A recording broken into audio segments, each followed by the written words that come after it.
This part of the test will measure your listening ability when it comes to the conversations and lectures in academic settings. You will listen to a recording and then answer questions about it. You will be able to take notes while listening, and you can listen to the recording only once. The questions must be answered in the presented order. During the exam, you will not be allowed to go back to the previous question. The questions will be about the main idea and the supporting details. Some questions will be about the speaker's purpose or attitude. Answer the questions based on what is stated or implied by the speaker. Sometimes you will see this icon. It means that you will have to listen to a certain segment of the recording and answer a question about it. Now listen to the lecture. Good day, students. We'll talk about the foundations of electric motors today. Electric motors are essential parts in many industries because they transform electrical energy into mechanical energy. The several kinds of electric motors, their working theories, and their applications will all be discussed in this lecture. Let's first talk about the fundamental categories of electric motors: direct current or DC motors and alternating current or AC motors are the two basic kinds. While AC motors use a variable voltage source to produce a sinusoidal torque waveform, DC motors imply a constant voltage source to produce a continuous torque. Brushed and brushless DC motors are the two most popular varieties. While brushless motors use electronic commutation, brushed motors use physical brushes to deliver current to the rotor. Increasingly, more people are using brushless motors because of their excellent efficiency, low maintenance requirements, and long lifespan.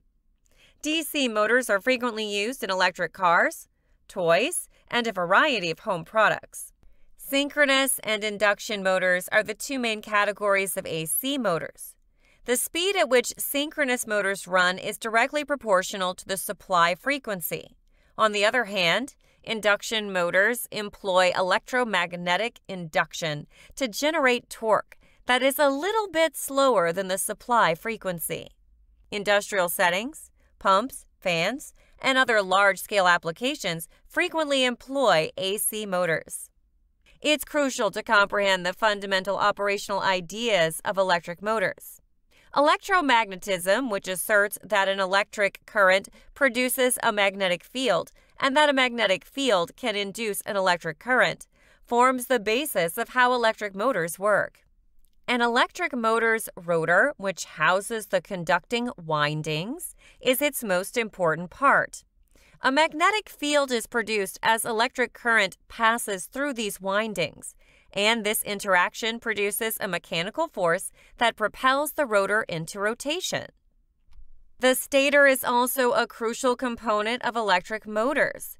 Either permanent magnets or electromagnetic windings are present in the stator, which surrounds the rotor. To create torque in a motor, the magnetic fields of the stator and rotor interact. The motor design, voltage, and current are only a few of the variables that affect the torque produced. Electric motors are essential to contemporary life because they offer a safe, dependable, and efficient way to transform electrical energy into mechanical energy. Electric motors are now more effective and compact thanks to technological developments, which enables their incorporation into a greater variety of applications. Electric motors will only become increasingly essential to our daily lives and industries as long as we keep innovating. In conclusion, electric motors are crucial elements in the process of converting electrical energy to mechanical energy. They can be divided into two groups: DC motors and AC motors. Every kind has particular operational ideas and uses. Electromagnetism is used by electric motors to produce torque, which eventually powers their mechanical motion. Electric motors will continue to play a bigger and bigger role in our lives as technology develops. What is the main idea of the lecture?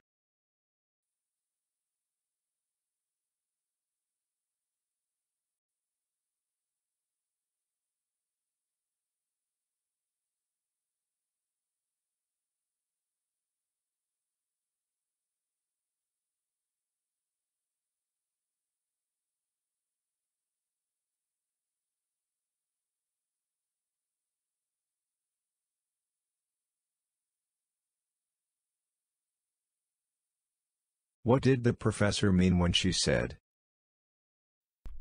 Electric motors will only become increasingly essential to our daily lives and industries as long as we keep innovating?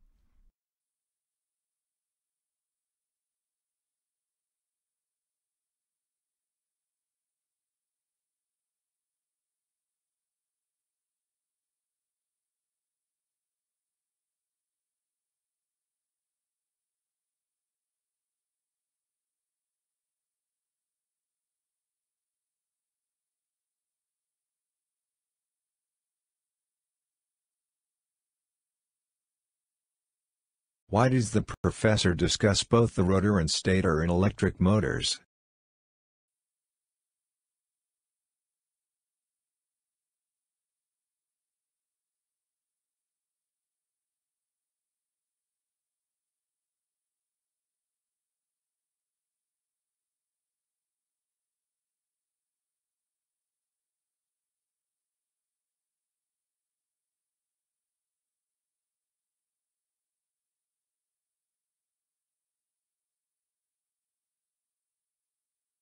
What is the primary distinction between brushed and brushless DC motors?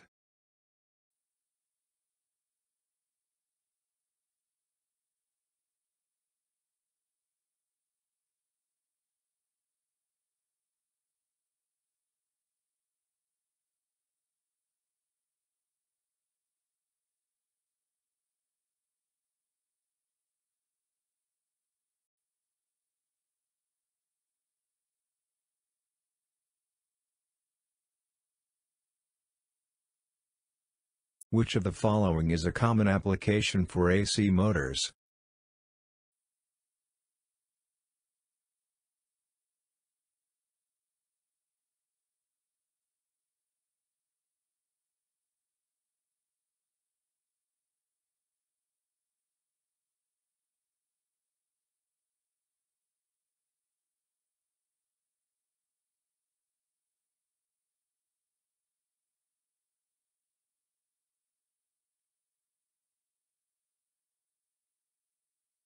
Sort the following items as part of electric motors, or not part of electric motors.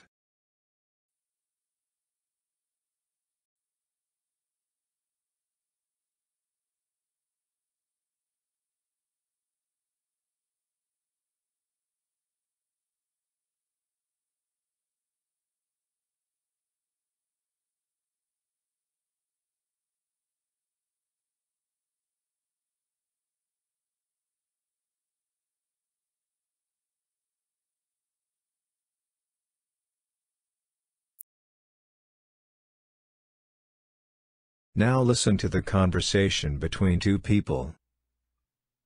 Hi, Professor. I hope you're doing well.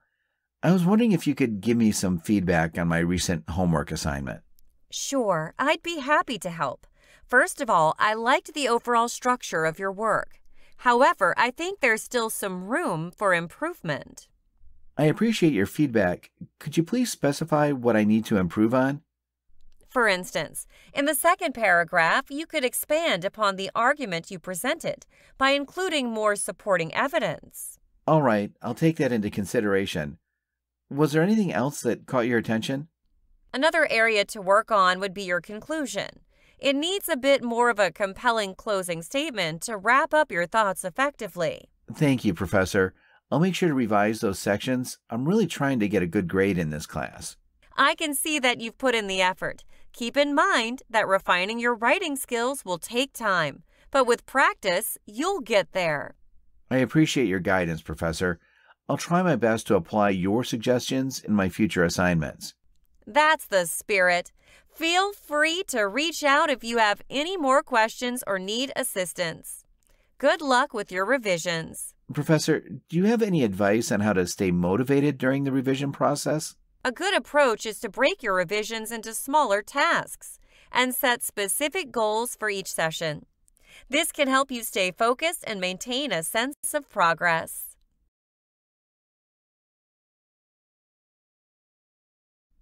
What is the main idea of the dialogue?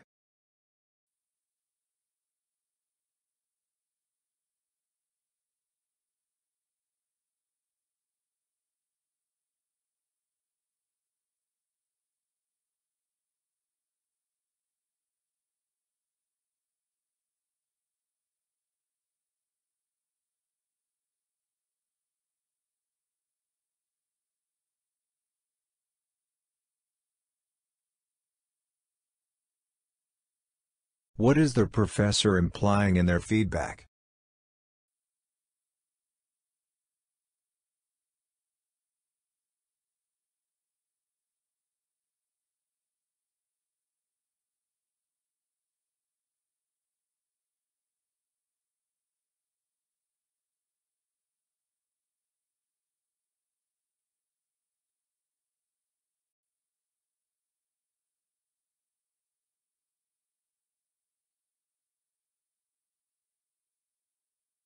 How does the student feel when discussing their grade in the class?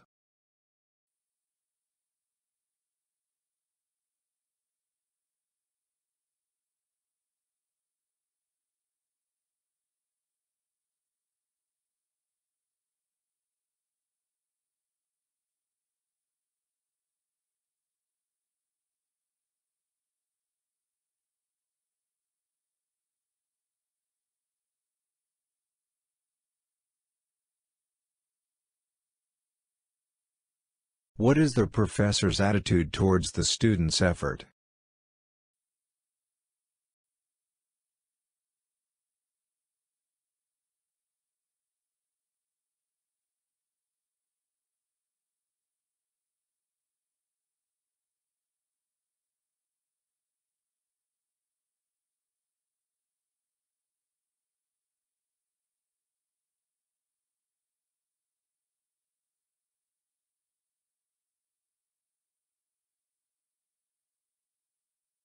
What aspect of the homework does the professor suggest to improve in the conclusion?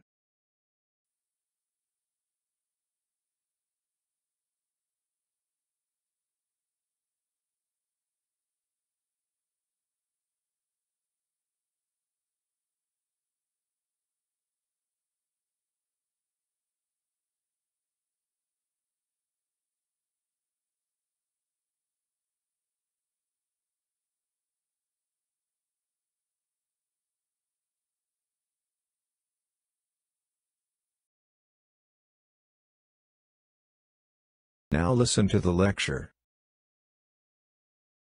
Hello there, students. We will explore the extraordinary world of Spanish sculptor and artist Eduardo Chejida today.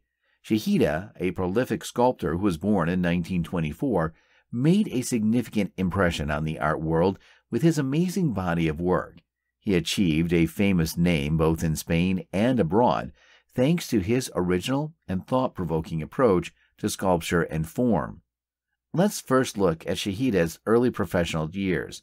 He was actually a student of architecture before deciding to pursue a career in the arts. But it didn't take him long for his artistic tendencies to direct him toward sculpture.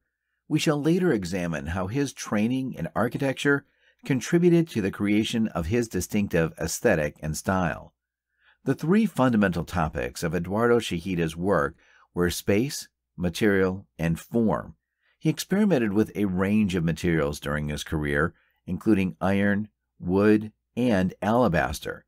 His preoccupation with these components allowed him to produce sculptures that questioned conventional ideas of shape and space, creating fresh connections between the viewer and the artwork. The Piene del Viento, or the Wind Comb, a group of enormous steel sculptures on the shoreline of San Sebastian, Spain, is one of Chejida's most recognizable pieces. These sculptures inspire a strong sensation of awe in the viewer, in addition to demonstrating his mastery of material and form. It is noteworthy that Chejida's art frequently explores the powers of nature, which served as the inspiration for this particular piece. It's fascinating to see how Chejida's background in architecture has affected his sculpture. His expertise in architecture is evident in, for example, how he can control space to create a sense of equilibrium and harmony between the artwork and its surrounds. Additionally, he was able to stretch the limits of traditional sculpting, producing groundbreaking and inspirational pieces as a result. Eduardo Chejida occasionally experimented with various art forms. Even though the main themes of his work were space, material, and form, his venture into printmaking is just one illustration of how he can adapt his artistic vision to many media. In conclusion, Eduardo Chejida was a revolutionary Spanish sculptor who had a lasting impression on the art world. He is a remarkable person in the history of art because of his singular method of working with sculpture and his research of space, substance, and form. His groundbreaking ideas and method are still an inspiration to modern artists. Therefore, his influence is still felt today.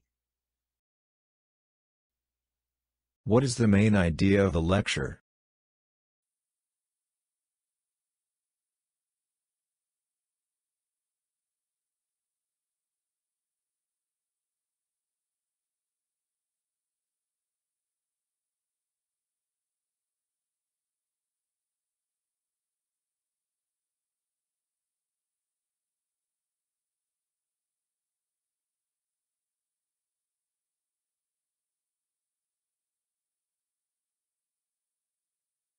In a lecture, the professor mentions Chilida's Pen del Viento.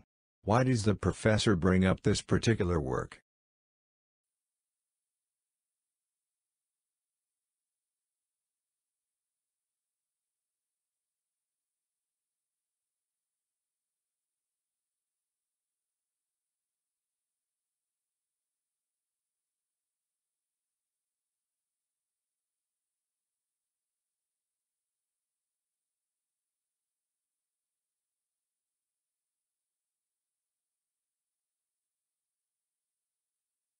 How does the professor feel when discussing Pen del Viento?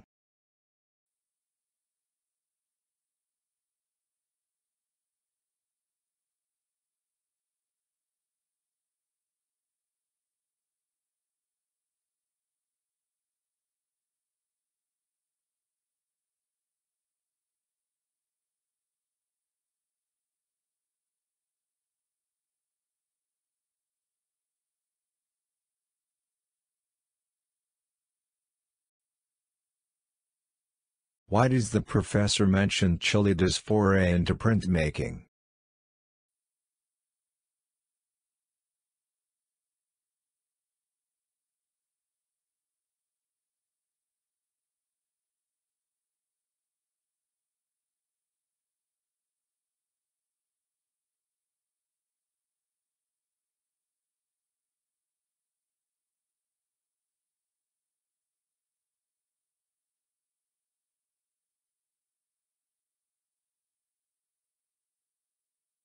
Sort the following themes according to whether they were part of Chilida's work or not.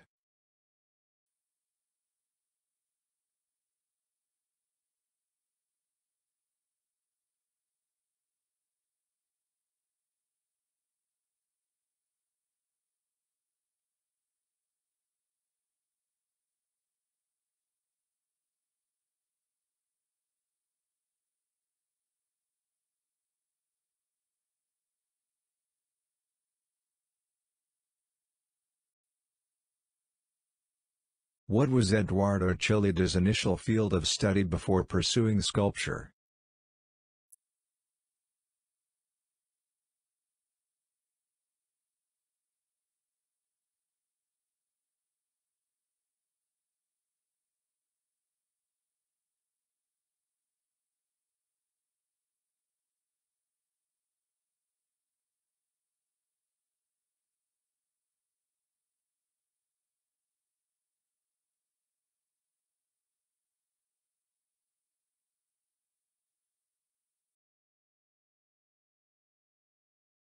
Now listen to the conversation between two people.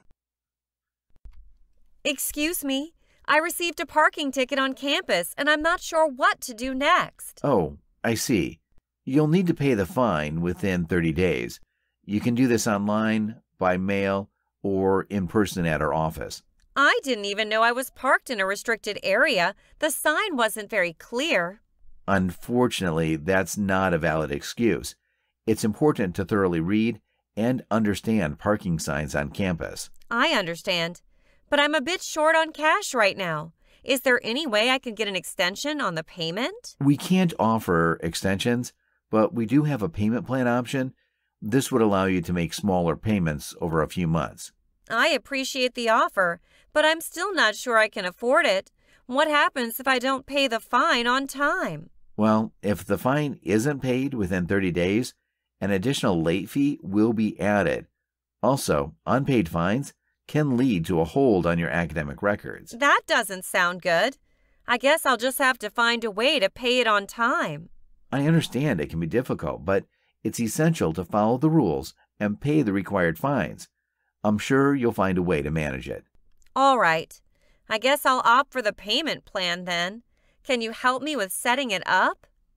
Of course, I'll guide you through the process. We'll need some basic information, and you can choose the duration for the payment plan. What is the main idea of the dialogue?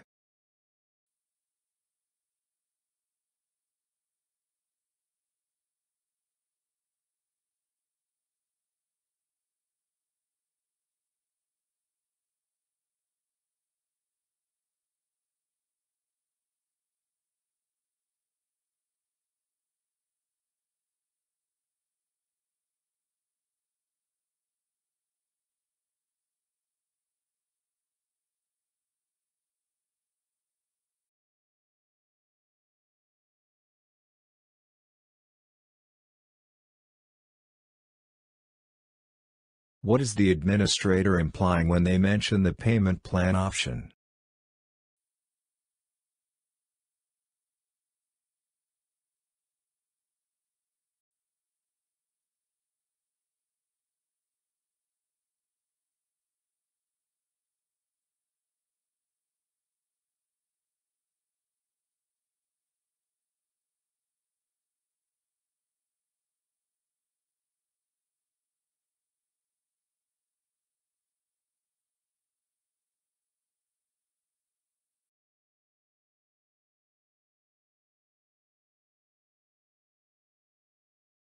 How does the student feel about the parking fine?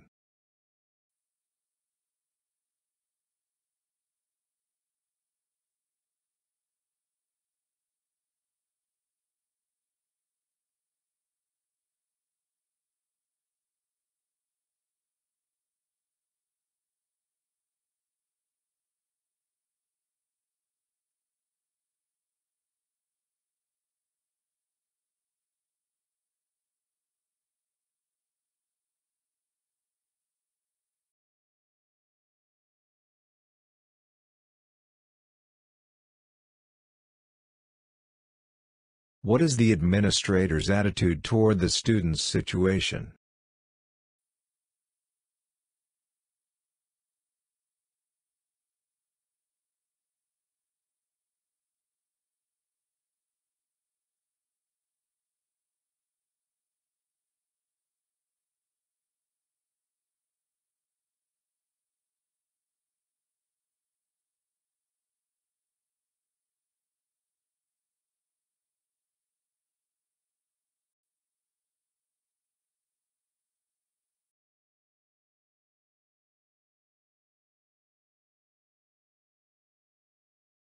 What will happen if the student doesn't pay the fine on time?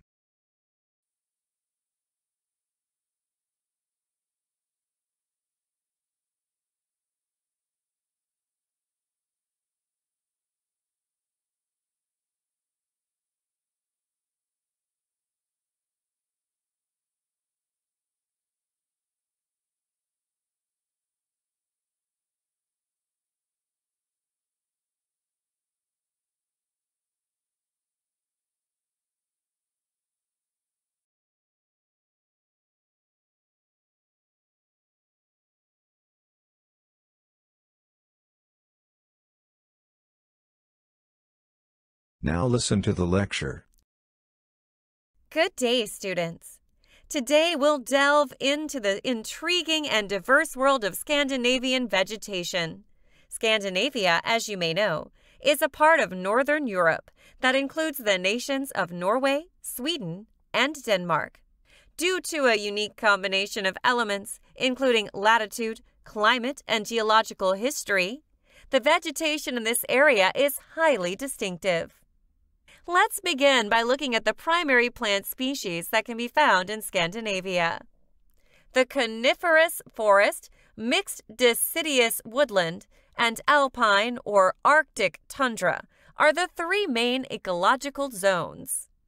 The most prevalent vegetation in Scandinavia is coniferous forest, which is composed primarily of spruce and pine trees. These woods are distinguished by their heavy cover of trees, chilly winters, and rather warm summers. As you travel south, you'll come across mixed deciduous forest, which are composed of a mix of deciduous and coniferous trees, including beech, oak, and elm. The majority of these woods may be found in Denmark, as well as the southern regions of Norway, Sweden, and Denmark.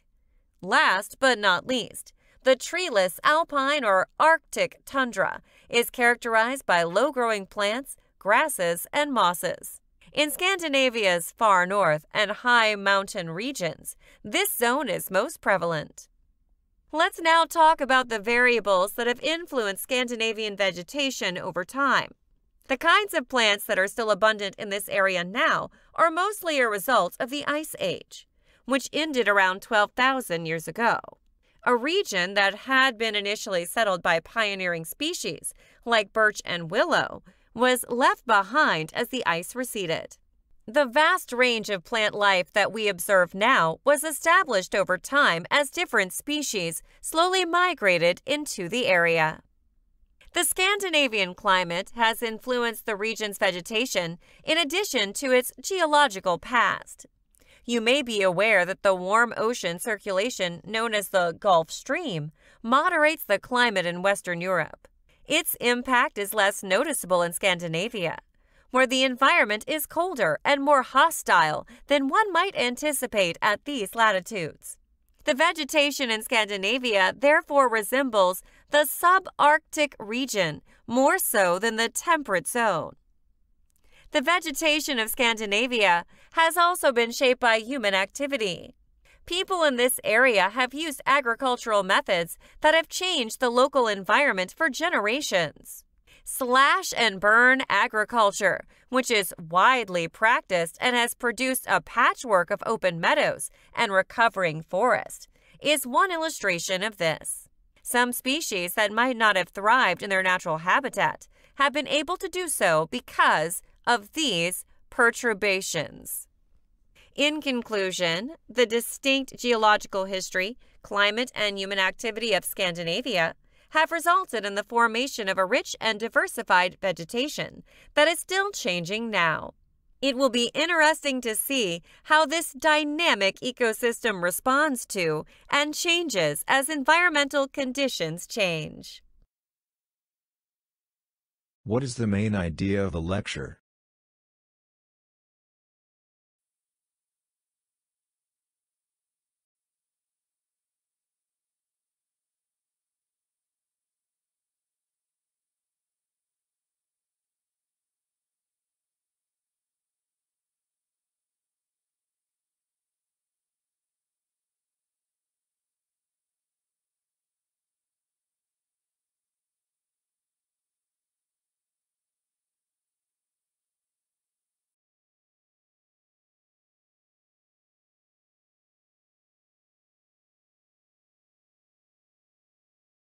What does the professor imply about the vegetation in Scandinavia?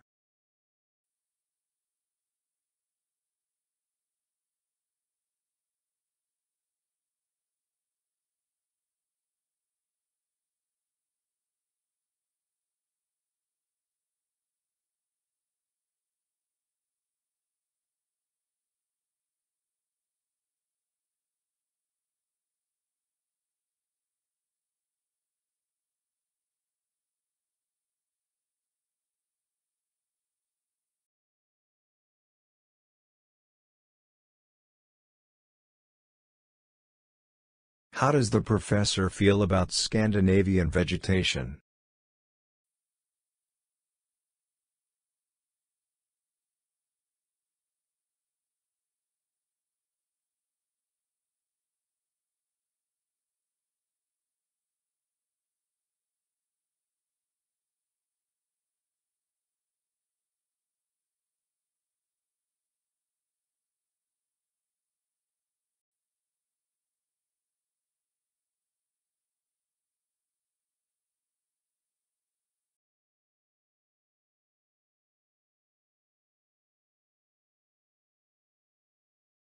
What did the professor mean when they said,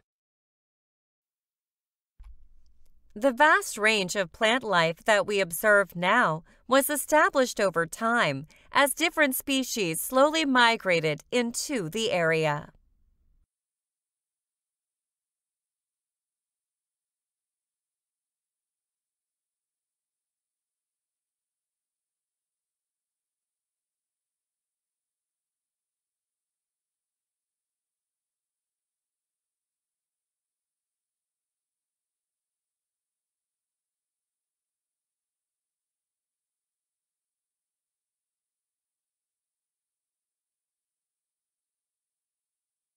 in the lecture, the professor mentioned the influence of the Gulf Stream on the climate of Scandinavia. What did they mean by this?